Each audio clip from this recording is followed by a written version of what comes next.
உங்க உபதேசம் கேட்டா திருடம் கூட தியாகி ஆயிடுவான், முரடம் கூட சாந்தமாயிடும். உங்க இஷ்டப்படி ஆகட்டும். ரொம்ப நன்றிங்க. நீங்க என்னமோ துன்பம்னீங்களே, அதை நான் தெரிஞ்சுக்கலாமா?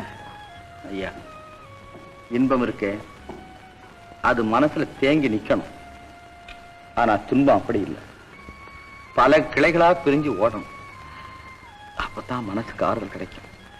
வானில் உள்ள தேவர்களை வாழ வைக்க விஷம் குடித்தான், நாட்டில் உள்ள விஷத்தை எல்லாம் நான் குடிக்க விட்டு விட்டான், நான் குடிக்க விட்டு விட்டான். அவனுக்கென்ன தூங்கி விட்டான், அகப்பட்டவன் நான் அல்லவா. 2 மாதத்திலே கைகளிலே போட்டு விட்டான், கைகளிலே போட்டு விட்டான்.